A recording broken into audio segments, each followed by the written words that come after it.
صل على محمد وآل محمد. اللهم صل على محمد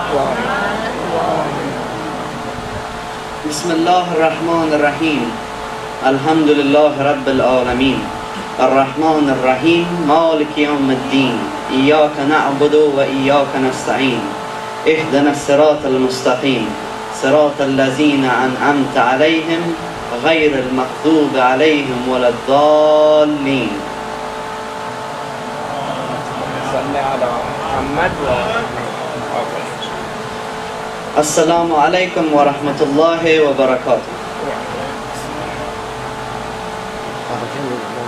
Today I will be talking about the events in the beginning of the journey of Karbala.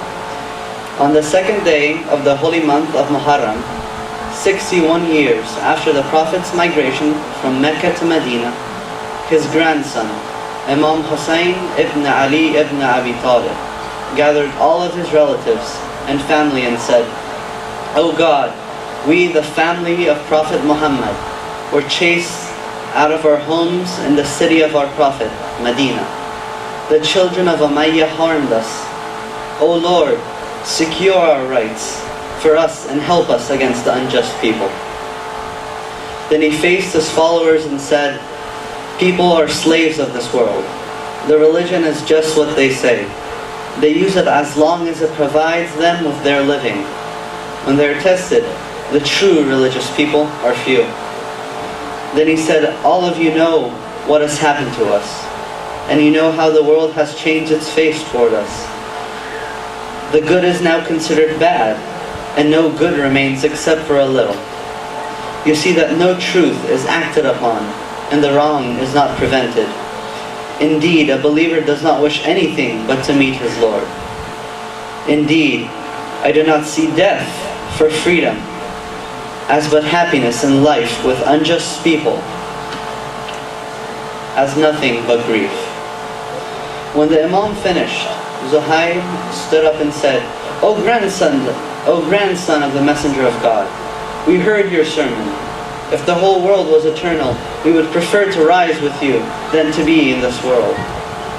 Zuhair stood and said, "O son of the Messenger of God, God has honored us to fight with you, and may your grandfather be the interceder of us on the day of judgment." Nafi ibn Hilal stood and said, "Your grandfather, the Messenger of God, lived among people. Some of them were hypocrites, promising to help him, but in reality they hid themselves to betray him until he died. Your father Ali was in a similar situation. You are now among us in a similar situation. Whoever betrays you betrays no one but himself. You go wherever you go. We will be with you, whatever you face, east or west. Indeed, by God we do not hesitate to meet our Lord. We speak from our hearts and from our minds. We follow whoever follows you, and we are the enemies of whoever is your enemy." Then the Imam asked the residents of the area, Nainawa and Qadiriyah, to sell their property to him for 60,000 dirhams. He said, "All of the property is for you, on one condition, that whoever wants to visit my grave, you lead them to it." The area was 4 miles by 4 miles. He let them keep the money, and he gave the land back to them after Ashura. Then wrote a one-line letter to his brother, Muhammad ibn al-Hanafiyyah. "Indeed, the world seems not to be, and the hereafter is certain." Meanwhile, Hur wrote to Ibn Ziyad telling him of the events. Ibn Ziyad replied in a letter to Imam Hussein saying, "O Hussein, I have heard that you've settled in Karbala. The leader of the faithful Yazid has written and ordered me not to sleep or be full with drink until I send you to your Lord, or you accept my rule and the rule of Yazid." The Imam read the letter and let it fall to the ground. After he dropped it, he said, "People who want to please anyone but God will not be successful." Ibn Ziyad's messenger asked for a reply, and the Imam said, "He has no reply from me, because the punishment of God is certain for him. When the messenger came back to Ibn Ziyad and told him what happened, he became very angry. He stood up and ordered Umar ibn Sa'd to march towards Karbala with an army of 4,000 troops. He even wrote a promise for Umar ibn Sa'd to appoint him as governor of Rai in Persia if he goes to Karbala and kills Imam Hussein, which Rai he never received. When Ibn Ziyad finished writing, he extended his arm and mentioned for Umar to take it. Umar ibn Sa'd was reluctant, and Ibn Ziyad took the paper back. Umar left the governor and gathered all of his friends to consult them. All of them warned him not to go.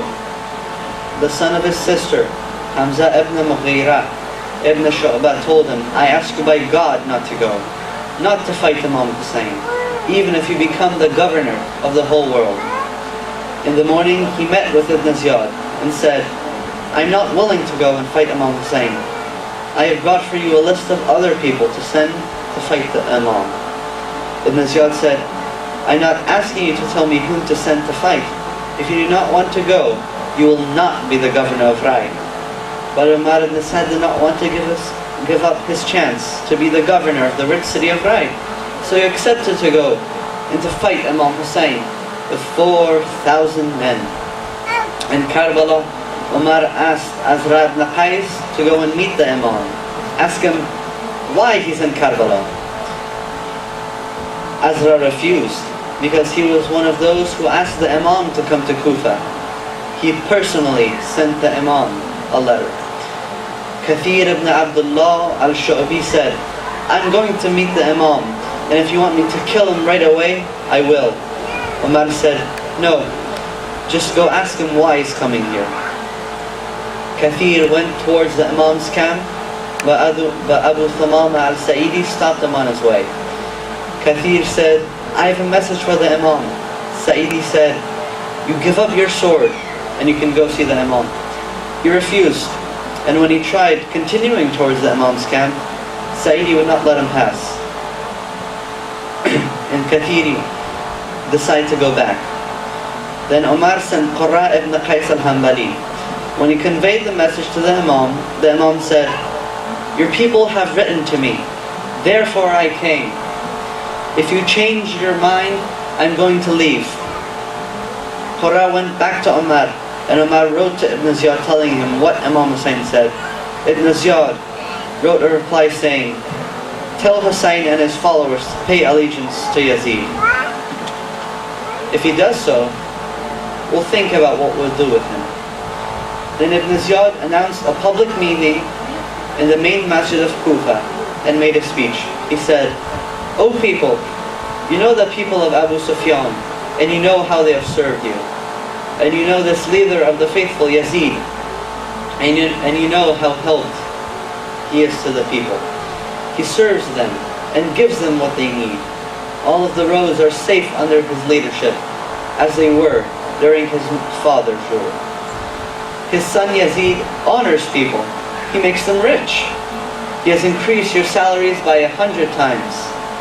And he has ordered me to increase them even more if you go fight his enemy Hussein. Listen to him. Obey him. He immediately distributed money among the soldiers that went to Nakhaila. He camped there and ordered Ibn Namar al-Tamimi and Hajjaj ibn Ajar and Shimr ibn Dhul-Jawshan and Shif ibn Rab'i to go and join Umar ibn Sa'd. Shif was one of those who wrote letters inviting the Imam. Then, as a result of the Imam's failure to reach Kufa, he announced he was sick. Ibn Ziyad called him and told him, you want to play a double trick. If we succeed, you will tell us you were sick and could not help us. If we fail, Hussein's people, you will say to them that you helped them. Come here so I can see you for myself. My people tell me you're not sick. When Ibn Ziyad saw him, he did not see any signs of sickness, and ordered him to go immediately. After that, he ordered 500 troops under the leadership of Zijr ibn Qais at the gate of Kufa to prevent other people from leaving and helping the Imam. However, some were able to go, One of them, the blessed, was Amir ibn Abi Salam al-Dalani, who crossed the gateway. When they tried to stop him, he fought with them and was able to reach Kufa and fight to protect Imam Hussein at Karbala. By this time, Shimr left with 4,000 troops, Yazid ibn Rakab with 2,000, Hussein ibn Numayr with 4,000, Shibth ibn Rabi with 1,000, Kalb ibn Talha with 3,000, Hajjaj ibn Abjar with 1,000, Madhar ibn Rahina with 3,000, Nas ibn Harsha with 2,000. All of them heading towards Karbala to face Imam Hussein. By the 6th day of Muharram, there were 20,000 troops under the leadership of Umar ibn Sa'd. And Ibn Ziyad kept sending more troops until the total number of troops facing the poor Imam was 30,000 soldiers. On the 6th day, Ibn Ziyad wrote to Umar ibn Sa'd, "I would like to know your news every morning and every night until you finish Hussein." Umar immediately redistributed his army around the Euphrates to block the Imam's camp to access water. The Imam could not bear to hear the children crying.